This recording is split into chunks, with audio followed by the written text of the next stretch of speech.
Jade FM a réalisé un atelier pédagogique dans la classe de CM2 d'Aurore Fougère à l'école Notre-Dame de la Plaine-sur-Mer pour l'enregistrement d'un magazine radiophonique dont le thème principal est les arts et la peinture.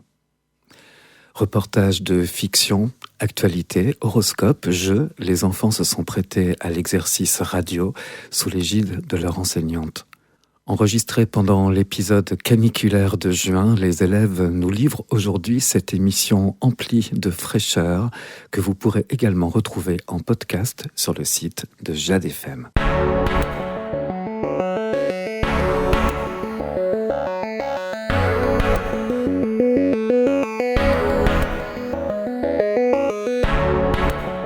Bonjour, nous prenons l'antenne. Vous êtes sur Radio Lézard. Avec nous, on se cultive, on s'amuse, on part en reportage. Bref, vous n'allez pas vous ennuyer. Tout d'abord, nous commençons par le journal. C'est l'heure des informations. Que s'est-il passé ces jours-ci ?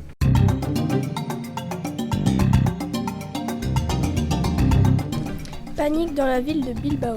Pupi, le chien du célèbre musée Guggenheim, s'est enfui à travers la ville. Quelqu'un le retrouvera-t-il ? Nul ne le sait. Nous allons vous parler maintenant d'un terrible cambriolage. Le célèbre canapé rouge en forme de baiser a été dérobé cette nuit chez Salvador Dali.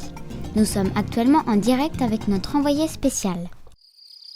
Oui, je me trouve en Espagne chez le célèbre artiste aux grandes moustaches. Monsieur Dali, que s'est-il passé ? J'étais dans mon atelier. Je réfléchissais à un autre design de canapé, quand tout à coup, j'ai entendu du bruit dans le salon. Le temps que j'arrive, le canapé avait disparu. Avez-vous aperçu le voleur ? Non, je ne l'ai pas vu. Mais j'ai retrouvé des traces rouges sur le parquet. Je les ai suivies jusque dans la rue, et là, je n'en croyais pas mes yeux. Racontez-nous, monsieur Dali, nos auditeurs peuvent tout savoir. Devant moi se trouvait Niki de Saint-Phal. Elle voulait ajouter une énorme bouche sur ses nanas. Non mais quelle toupée, elles sont déjà bien assez rondes et colorées comme ceux-là. Passons maintenant à une actu plus joyeuse. Nous allons vous parler de Punch, l'éléphant du musée Toulouse-Lautrec.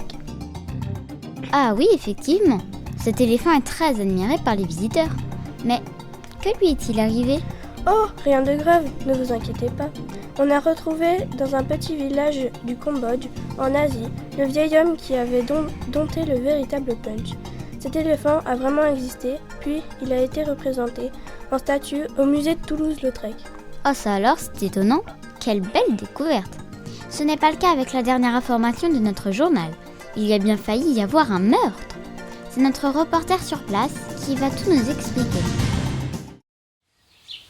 Oui, je suis en direct du petit village de Gordes. La population est très inquiète. Ce paisible hameau abrite un couple pas commode. Les époux représentés par Grant Wood dans American Gothic, armés d'une fourche, ont soi-disant assassiné leur poule prénommée Omelette pour la manger. J'ai croisé un témoin, il s'appelle Edvard. Il criait très fort. Oui, monsieur Munch, on vous écoute. Calmez-vous. Ah ! J'ai eu la peur de ma vie. Je me suis sauvé en traversant un pont qui enjambait la rivière. C'était affreux. Je les ai vus courir avec cette immense ours à la main. Bon, heureusement, tout se termine bien. Le couple de fermiers affirme avoir poursuivi Omelette pour la ramener au poulailler. La poule y est bien entrée. Ouf. Je ne suis pas certain que tout soit fini. Ils m'ont vu courir, alors ils m'ont regardé d'un air bizarre. Je vais me planquer sous le pont. Leur fourche pointue me terrifie. Mesdames et messieurs, notre journal est terminé pour aujourd'hui. Passons à autre chose. Oh là là, ça fait froid dans le dos. Heureusement que toutes les nouvelles ne sont pas aussi inquiétantes. Bon, maintenant, c'est l'horoscope. Il y a forcément un bon présage pour moi. Oui, c'est l'heure de l'horoscope. Nous allons vous dévoiler ce qui vous attend pour les prochains jours. Des bonnes nouvelles ? Sûrement. Votre avenir vous réserve forcément de belles surprises. Des mauvais présages ? Quelques conseils pour affronter les problèmes et tout devrait aller mieux. Écoutez plutôt. Aujourd'hui, les poissons, votre moral est bon. Les couleurs et les motifs de Romero Brito vous mettent de bonne humeur. Si vous êtes du signe du dragon, allez faire un tour du côté de Saint-Brévin, voir le serpent d'océan. Vous vous ferez certainement un ami. Les béliers, vous avez l'esprit un peu gris. Pour vous changer un peu et vous redonner de la gaieté, une toison vert pomme vous ira à merveille. Les cancers, attention à ne pas négliger vos sensations ou vos petites douleurs. Prenez soin de vos oreilles, vous pouvez même opter pour le bandage de Vincent Van Gogh. Les balances, en ce moment, il vous arrive de trembler. Attention au risque de chute. On vous conseille de travailler votre équilibre avec haltère. Les scorpions ont un bon coup de crayon, c'est bien connu. Alors, vous devez y croire. Un jour, votre talent sera reconnu. Les taureaux ont sans mêler les pinceaux. Un petit tour chez Pablo Picasso et tout rentrera dans l'ordre. Aujourd'hui, les Gémeaux, vous allez réaliser un chef-d'œuvre, fini les brouillons et les croûtes par dizaines. Vous voyez, ça valait le coup de persévérer. Les Jaguars, vous allez devoir apaiser votre colère. Vous êtes vert de rage. Vous voulez que Marc Chagall vous peigne au plafond du Palais Garnier ? Rassurez-vous, votre belle couleur tachetée deviendra bientôt à la mode. Les natifs du signe du crapaud, vous allez passer sous une échelle et vous allez vous prendre un pot de peinture sur la tête. Protégez-vous. Aujourd'hui, les Verseaux, retournez la toile côté recto. Vous verrez, ça ira tout de suite beaucoup mieux. Les Sagittaires, vous êtes en pleine réflexion pour prendre une décision importante. Réfléchissez bien encore et encore. Pour vous aider, penchez-vous en avant, appuyez votre coude droit sur votre genou droit et massez votre crâne. Comme le penseur de Rodin, cela vous aidera à y voir plus clair. Merci pour tout. Nos spécialistes en astrologie ont vraiment beaucoup d'imagination. Allez, passez une bonne journée et à la semaine prochaine. Merci beaucoup, cette journée s'annonce excellente. Désormais, nous avons rendez-vous avec notre grand reportage. Où allons-nous nous balader aujourd'hui ? J'adore ces reportages, on découvre toujours des endroits surprenants. C'est maintenant l'heure de notre reportage. Cette fois, nous sommes allés interroger le gardien du musée national des jeux. Dans ce musée, on peut s'amuser, observer des jeux d'autrefois, découvrir les jeux venus de pays du monde entier. Bonjour monsieur le gardien, pouvez-vous expliquer à nos auditeurs ce que vous préférez dans ce musée ? Eh bien, je vais vous dévoiler un secret que peu de gens connaissent. C'est à propos du tableau de Georges de la Tour intitulé « Le tricheur à l'as de carreau ». C'est mon endroit préféré dans le musée, car lorsqu'on s'approche, on peut entendre ce qui se passe dans le tableau. Ah bon ? Comment ça ? Écoutez plutôt, je crois qu'ils viennent de commencer une partie.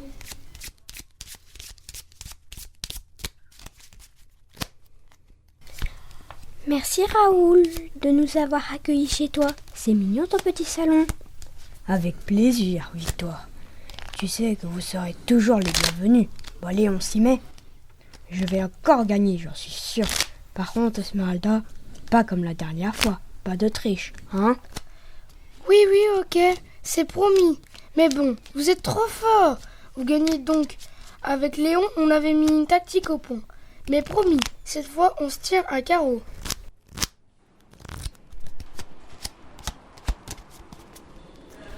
Là, on n'entend plus grand-chose. Il doit y avoir Léon qui distribue les cartes. Oh, il va encore tricher, j'en suis sûre. Il en garde toujours 2 ou 3 en secret. Alors, c'est mon tour. Tiens, je remporte le prix. Grâce à mon as de trèfle. Et victoire! Je t'ai vu sur Raoul. Tu n'as pas le droit. C'est de la triche. Oh non, ne regarde pas mon jeu. Oh, de toute façon, j'en étais sûre que tu finirais par tricher. Tu ne peux pas t'en empêcher. C'est étonnant, ce tableau qui parle. On voit très bien dans le tableau que Victoire et Esmeralda regardent Léon d'un air soupçonneux. On dirait qu'elles regardent avec intérêt les cartes cachées dans le dos de Léon. On dirait un as de carreau. Vous vous rendez compte ? Je peux suivre les parties tous les soirs lors de mes rondes de nuit. Ah chut, ils reprennent. Léon, allez, joue! Oh là là, l'as de carreau! Oh, tu es vraiment trop fort. Tu remportes encore la partie. Et le gagnant remporte 1000 francs. C'est une grosse somme. Dis, tu nous laisses une chance la prochaine fois?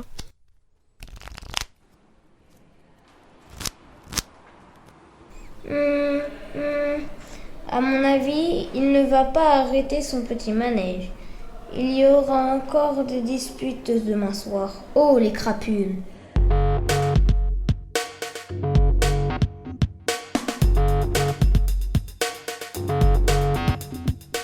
Oh, moi, les tricheurs, j'ai jamais pu les voir en peinture.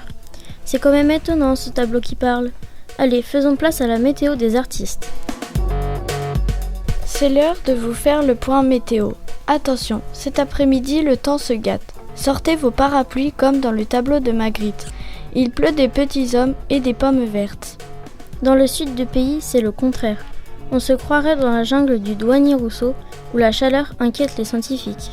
À Giverny, Claude Monet a eu très froid quand il a installé son chevalet. Il a neigé la nuit dernière. À Paris, le temps est orageux. Le tableau de Delacroix, La liberté guidant le peuple, nous montre un ciel très couvert et menaçant. Avis des tempêtes sur la mer du Nord. Le radeau de la Méduse a été retrouvé échoué sur le rivage. Attention, nous venons d'apprendre une nouvelle improbable. Les tournesols du Groenland viennent de pousser subitement et se tournent vers le soleil et vers la Hollande. Au Sahara, les étoiles illuminent le ciel. La grande ours scintille dans la nuit étoilée et les températures sont fraîches pour la saison. Au plafond de la chapelle Sixtine, les nuages laissent passer la lumière du soleil. Pas d'inquiétude, ce sont des nuages d'altitude qui annoncent un temps splendide.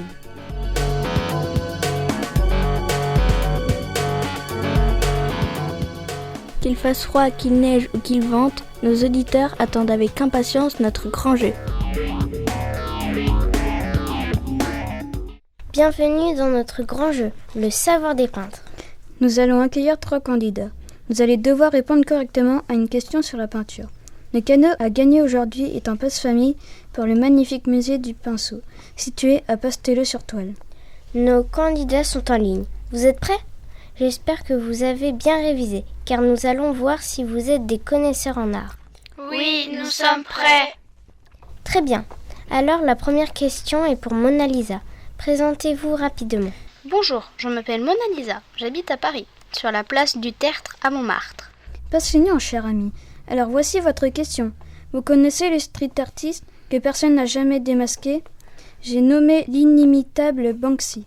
Alors écoutez bien votre question. En quelle année et dans quelle ville est-il né ?